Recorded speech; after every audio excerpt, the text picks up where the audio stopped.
हळदीला जाता नाही आलं. हॅलो, आज फुल धमाल येणार आहे. आज माझ्या स्कूल फ्रेंडचं लग्न आहे आणि मी चाललो विरारला. बापरे, ट्रेनचा प्रवास म्हणजे डेंजर, पण फुल धमाल करणार तिकडे आज वरातीमध्ये.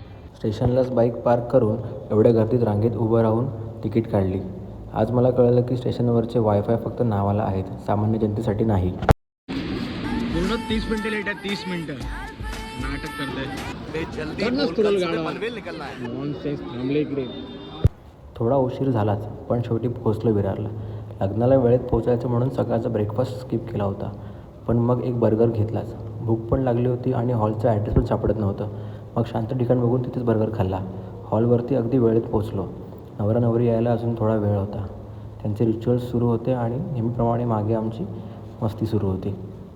बिल्कुल विलन दिखता है ना. अनेक अडचणींना सामोरे जाऊन हे दोघे इथवर पोचले आहेत. एक शायरी, आपकी शादी का दिन भले ही बीत जाए लेकिन आपका प्यार हमेशा बढ़ता रहे. दोघांचं फोटोशूट ऑलमोस्ट सुरू झालं होतं. मग आम्ही पण आमचे फोटोशूट बाहेर सुरू केलं.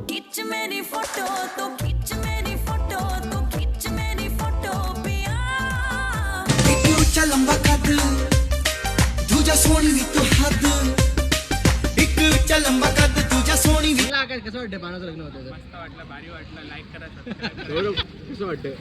मैं भी तो अनाथ हूँ, पानाचं लग्न होतंय. मुझे भी एक निवाला खिलाओगे? अमुक कसं वाटतं मानवचं लग्न होत आहे? मस्त वाटतंय. आमचे ग्रुप चालून विकेट पडले, बरं वाटतंय. आता दुसरा नंबर याचा आहे आकाश शमशीरचा. तनुजा, कसं वाटतंय मानाचं लग्न होतंय तर? दुपारचं जेवण करून आम्ही रिसेप्शनला पोहोचताच सासूबाईंनी मानवला आशीर्वाद आणि मायराने फ्लाईंग किस दिली. मग ग्रुप फोटो काढून आम्ही पुन्हा खायला निघालो. 10 वर्षांनी तनुजाकडून आम्हाला ट्रीट मिळणार होती. मग काय, जे मिळेल ते आम्ही खात गेलो. पण शेवटी तिने आकाशला 200 रुपयाचा चुना लावलाच. त्याच्याकडून त्यांनी परफ्यूम गिफ्ट घेतलं. क्या बात.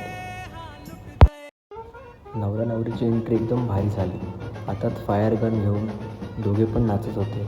त्यांना बघून आम्ही पण एकदम नॉनस्टॉप नाचायला सुरुवात केली. आम्ही तर नाचायला निमित्त शोधत असतो.